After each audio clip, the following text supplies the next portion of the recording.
$100 million scaling roadmap and how to apply it in the land investing business.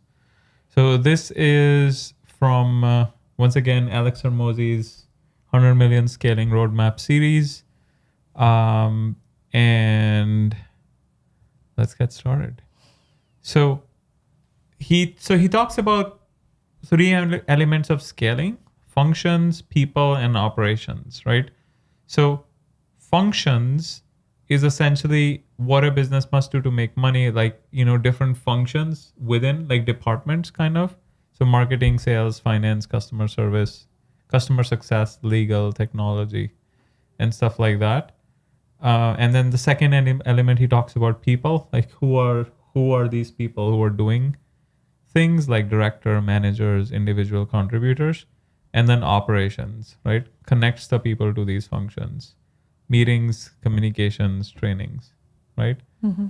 So say a restaurant makes $2 million, SaaS company makes $100 million, but they have the same number of employees, 35. The difference in revenue might be 50x, but they organize similarly. They look the same when it comes from a people perspective, right? Because a SaaS company doesn't need as many employees, right? Compared to a restaurant, for example. So similar functions will occur within the business to scale it. Functions by headcount will be the first of the 3 scaling trainings. 10 stages, each defined by one word theme. So there are 10 stages to any company, and instead of splitting by revenue, right? So there are 2 ways. Like if you're doing a scaling roadmap, right? 10 levels, you could either do it by revenue. You'd be like, all right, so 0 to 100K, 100K to 200K, 200K to 500K, 500K to 1.5, right? So you could do revenue wise and split it into 10 levels, or you could do it based on head counts, right? And their argument is doing by head count makes more sense, because then you can talk about departments. You can talk about communication between the departments. You can talk about hiring. You can talk about technology, right?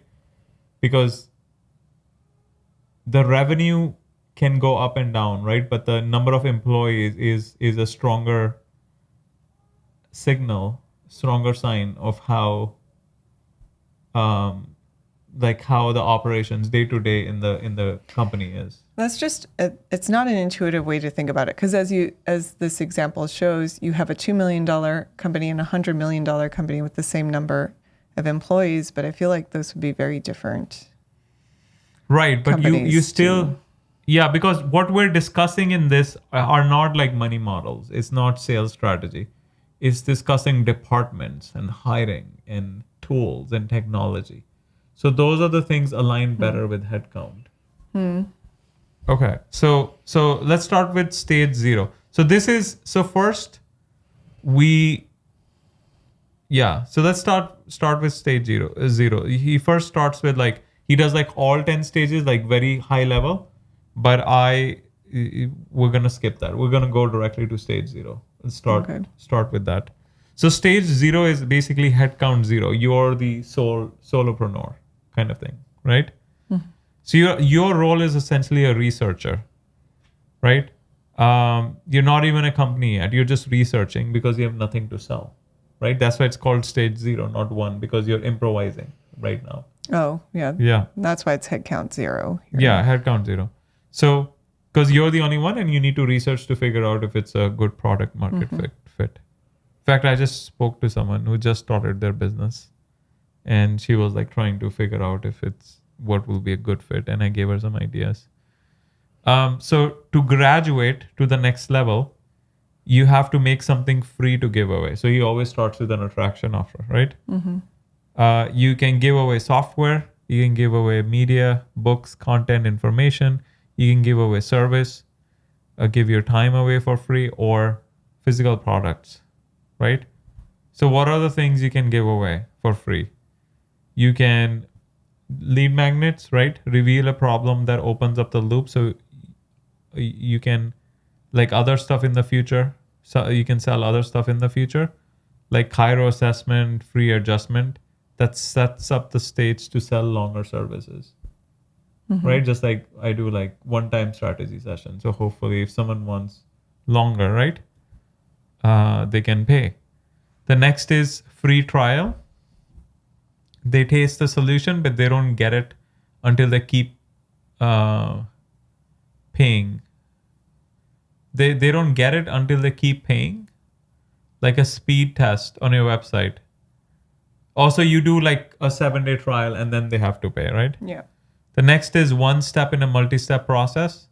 So if it's like a 3 coats to properly seal your garage, you give the first one for free, which protects from the sun, but then you want the other 2 coats that will protect from termites and water, kind of thing, right? So you give the first step for free.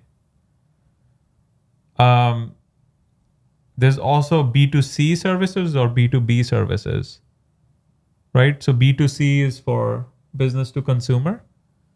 You do things everyone hates for money, like clean, cook, laundry, lawn care. Or B2B services, things businesses that aren't good at for money, like fractional expert or consultant that helps with product, IT, marketing, doing portion of the business because you're better at it, or you can do it faster than them. Yeah. Think of the unscalable value you can provide, like one-on-one work, so you can get feedback because you're not good yet, because you're like starting from zero. The best founders in the world want to learn more about their customer, learn about their pain, so they can make the product better. And I mean, you have been doing these sales calls, so you have been learning more about the pain, right? Have you? Yeah. I mean, the pain is typically financial. You know, people have a variety of reasons why they really want to own land. But it's... I mean, you probably like know better than like in the whole United States, the most aware of the pain of people in the US, bar none, right? Because that's what you do all day, like sales calls. So what is the pain? I mean, literally. there are several, I guess, I mean, everybody has their own unique story, but there's several buckets. Like there is the pain of, there have been a lot of parents who we've been selling to who have some kind of pain around their children, like a child has a dream, or they want to get closer to the child, like child's getting older, they feel like they're drifting apart, or... is that more common now? Like you're seeing more? I've heard a number of these stories. I mean, I don't know if it's the majority of our buyers, but it's... More recent. Yeah. And they see being able to get out in nature, camp, like have that time away from screens, away from the city, where you're just away with from your news. Yeah, where you're just with your family out in nature, as a key solution to either getting their family closer or providing a life skill for their kids, or overcoming some kind of pain that their kid is feeling, you know. So there was a lady who was saying, oh yeah, there are like some cheaper land available, your land is more expensive. And then she bought it same day, right? Yep, she did. But why is that? Because she felt like she connected with you? It was probably a combination of things. I think she was already more or less sold on the property itself because it was a little bit different from the other properties in the area. Probably the fact that we did Zoom and she could see me face to face. Like she was very hesitant to buy from a company. You know, she had sort of her worldview, I suppose, was less aligned with, it was more like, you know, you shouldn't do things for profit. You should help out other people. But at least the fact that we were on Zoom, we had face to face, you know, she could tell her story. That probably helped Did a she lot. see you do lives and stuff? Did that help or no? She was not on YouTube. No, I don't think it was the YouTube. I think it was just that. Yeah, Zoom is so powerful, right? Yeah. One-to-one selling is like, that's like the one lesson I've learned. She also said like it was kind of hard to get in contact with other companies. She felt like they were a little bit like shadier, maybe, I guess you could say. Well, no one has time, especially on And weekends. she was like, I mean, ideally I'd want to go there and like buy from a local, a real person, but I don't have the time or resources to do that right now. Yeah. I mean, that's the thing with these lower value properties. No one puts in effort on the sell side, right? So Yeah, I'm still surprised at how many people say they have a hard time getting in touch with sellers. because all the usually the sellers we are competing with, at least the big bucket of sellers we are competing with are like retired. These are like retired folks, and this is a lifestyle business for them. So they're like traveling in their RVs, and they'll get to them when they'll get to them. Leave me a voicemail, I'll get to you in a couple of days. Because they already have like social security checks and all coming in, so they're not hurting. This is more like, extra money coming in kind of thing. So, but we are like hurting. Like we need to, we have like a large staff. We need to pay them every couple of months. So we need to make sales. So I think. But yeah, that's one pain point. The other, of course, is obviously just housing's very expensive. I don't want to be a renter anymore. I need an affordable way to become a homeowner. Yeah. And mobile homes are the biggest source of affordable housing, but often the only option is to put them in a mobile home park, which is still kind of like renting. So it's like I talked to a couple of our North Carolina buyers who were talking about how North Carolina is starting to gentrify, I guess, for lack of a better word. So prices are starting to go up in the cities. A lot of people are being pushed out. If they're gentrifying, why is it going up? It should be going down. No, prices go up. Oh, as in more people are moving in. Yeah. Okay. So prices are going up. People are getting pushed out of the cities, but they still want to be in North Carolina. The real estate market, it seems like it was going down, and now it's starting to uptick a bit. Maybe. I mean, that's just from talking to potential buyers. Because North Carolina is usually what was the biggest hit, and now we're starting to see an uptick. Yeah. Okay. Marketing constraint. No one knows about your stuff. To graduate, you have to tell people you have free stuff, right? How do you do it? You do warm outreach, cold outreach, free content, and paid ads. Sales constraint. You don't know how to sell. It is like so. Like now that we know what we know about sales, if it was like some things are like general knowledge, right? Everyone knows, right? Like pretty much everyone knows, right? Like how do you lose weight? You go to the gym and you eat healthy. Like pretty much everyone knows, right? But how do you do sales? Like it's not obvious. Oh, we need to get them on Zoom. Oh, selling in person and selling on face to face is much easier than, like, it's not common knowledge. Like usually the common, even Dan Sullivan, people, I do interviews, I interviewed 3 people, all 3 of them quoted Dan Sullivan back to me saying that, you want a self-running company, this and that. And everyone is like in that mode where like, yeah, I don't want to do anything. I'm the CEO, I'm the co-founder, and I'm going to have people run my company. Right? But the problem with that approach is, you can't really afford people who can actually replace you. Right? So you kind of like, when you're in the swamp, less than 5 million or less than 3 million, right? This is the swamp, yeah. You don't really have the luxury, because Dan Sullivan is at like 50 million. That's different. He has people who can actually run the company. I think that's the biggest misconception I'm seeing. Yeah, that's a good in the marketplace. Like because I'm doing founder calls every day, and I was like, holy cow, people are like completely clueless. They're like it's Well, like, it's bro, not- you made 400. Your revenue is 400K, and you're like, yeah, I'm not gonna be running the company. I'll have my team run the company. I was like, seriously, like what are you talking about?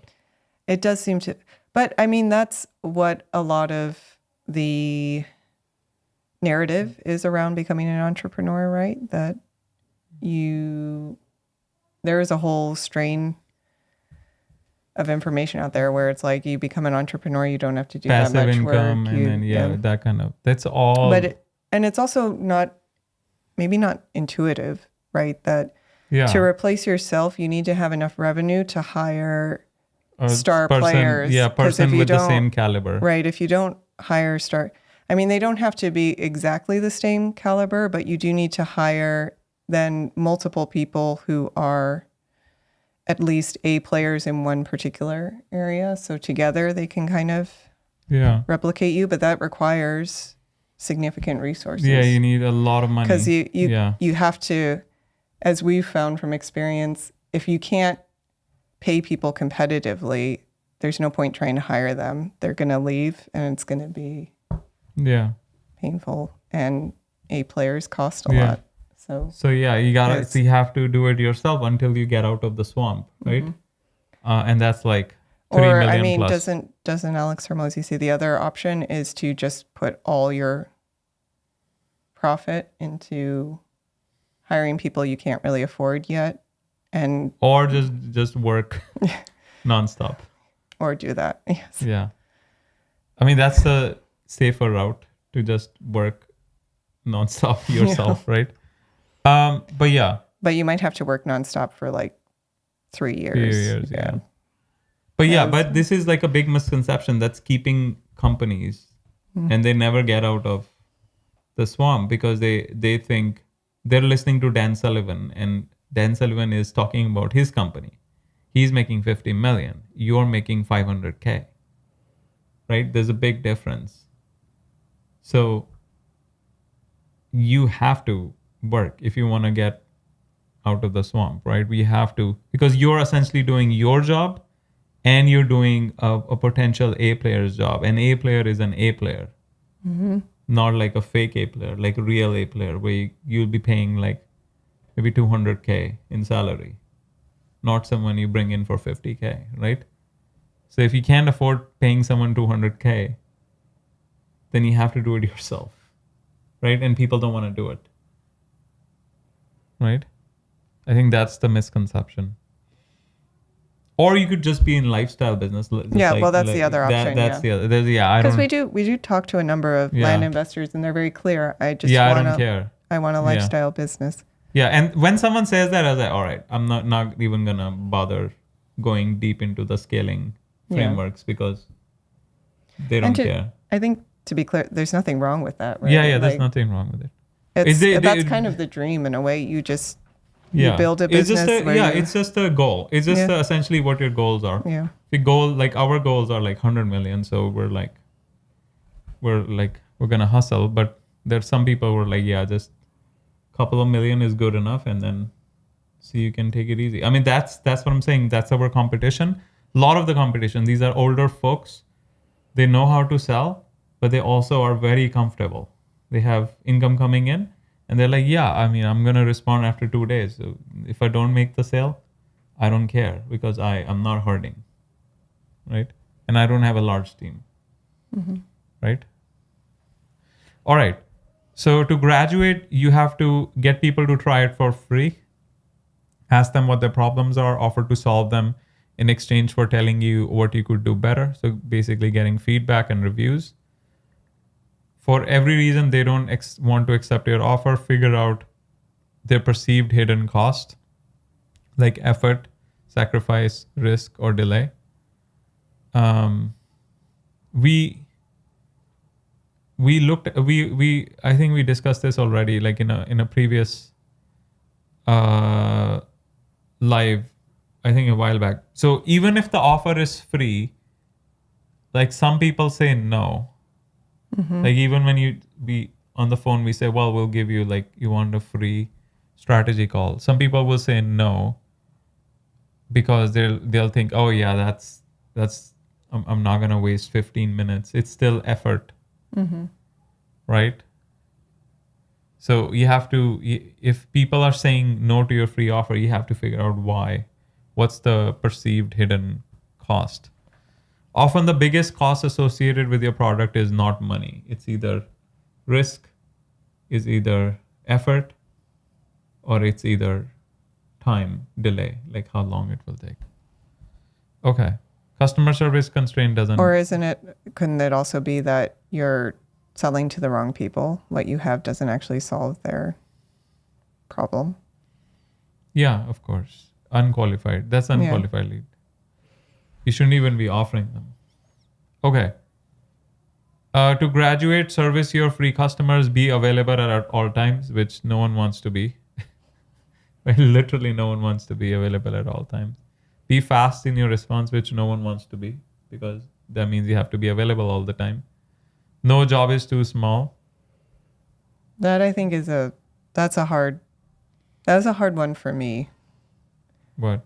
No job is too small. Like when you transition to entrepreneurship, if you're maybe coming from the professional world, you do a lot of things that you might have thought before were quote unquote beneath you, right?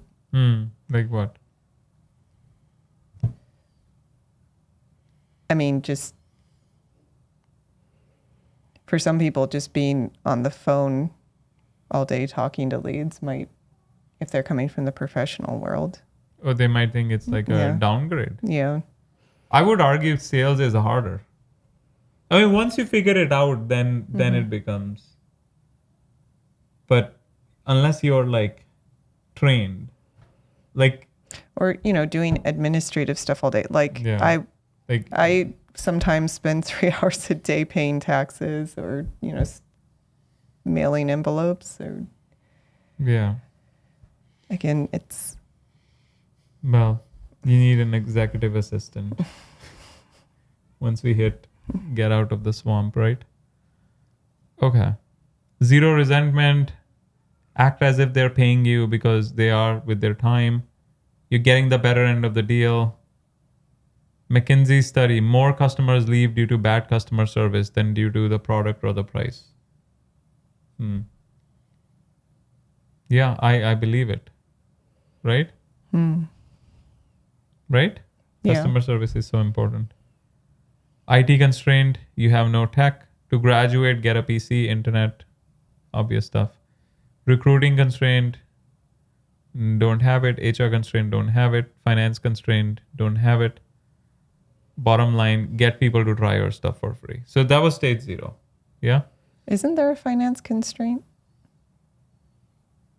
Yeah, I mean, business bank. Like, it's not relevant to us, right? Okay, so stage 1 is monetize. So now you found like a product market fit. So your headcount is 1. Your role, like a starter role, only just you in the leadership. There are 30 million companies who are just like 1% companies. Only 9% of people start a business. Did you know that in the US? No, I didn't know that. Yeah. I guess I thought it would have been smaller than that. Well, a lot of people have like just fake just LLC for a hobby or something, and they don't do anything, right? It is, yeah. You do. Probably shouldn't. That's a tangent I was going to go into, so I'll let you keep going. So product constraint, not good enough to sell. To graduate, fix it until it's good enough to sell. Make a version 1 of the product. Find hidden costs, not monetary costs that cause someone to not buy. Why wouldn't you pay for it? What makes it a no? What makes it a yes? What would it take? Assumes purchase and then adds in features. Magic question. If I asked for, say, X dollars for us to work together for 3 months to accomplish your goal of XYZ, what would that look like for you to be excited to move forward? So it assumes purchase, it adds in price. You want them to paint ideal state for you. then work backwards from there to figure out what you can do to make it easy as possible for people to say yes. What would be the version of that question that we would ask? If you're talking to a land buyer who's saying no. No, I don't think it applies to a product based. It's more of a service based. It should apply to a product too, though, especially if you're trying to figure out pricing. It's work together. If I asked you for us to work together for 3 months, that's service. Yeah. Because our land is different, right? It depends on comms and stuff, so it's slightly different use case. I still think there's some kind of version of that, like. All right, it's tangent. Yeah. Okay. So if you charge a premium, it allows you to provide a different service than most people do, and that's more valuable to the customer. For example, if weight training clients want you to pick them up from home and drop off, you might be willing to do it, but they'll have to pay $1,000 per session,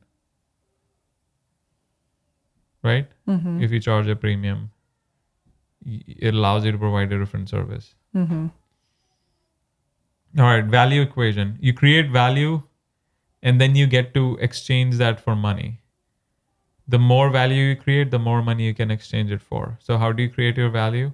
Then we go into the formula, dream outcome multiplied by do LA, especially today.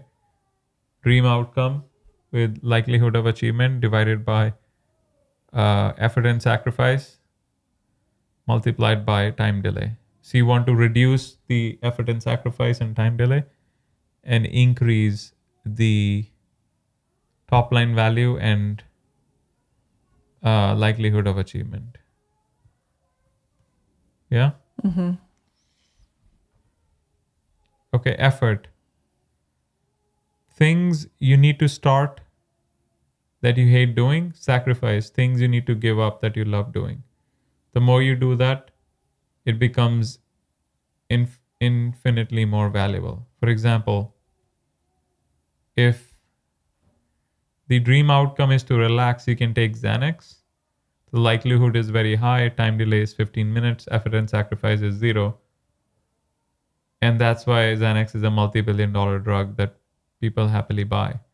Same dream outcome can be achieved by meditation. Likelihood is low. And if you are a seller, you have to show how likelihood is higher. Time delay might just be 5 minutes. And effort might just be 3 weeks. So those are the things you need to focus on in your marketing. So as a seller, you have to think about likelihood of achievement as in how you make it risk-free, how you make it easier, how you make it faster. Right? Easy, fast, and risk-free. Yes? Mm-hmm. How do you make it easy? How do you say make selling land easy? They can just pay 10% down, right? How do you make it fast? We'll get it done in like 24 hours. How do you make it risk-free? They can exchange for another property for whatever reason doesn't work, right? Yes? No? Yeah. Okay. Marketing constraint. No one knows you have paid stuff for sale. To graduate, tell the people you have paid stuff. Proof is greater than promise. Show them results of free people to sell more paid people, right? So collect testimonials. If you have 2 restaurants, A with 1 5-star review, B with 20,000 4.4-star reviews, which one will you pick? Right? You'll pick B because there's so much proof, and that you'll be like, that's low risk for me. You make a promise to someone, but the likelihood they believe that promise is based on your proof. That is why it's so important to do stuff for free in the beginning. Yes? Mm-hmm.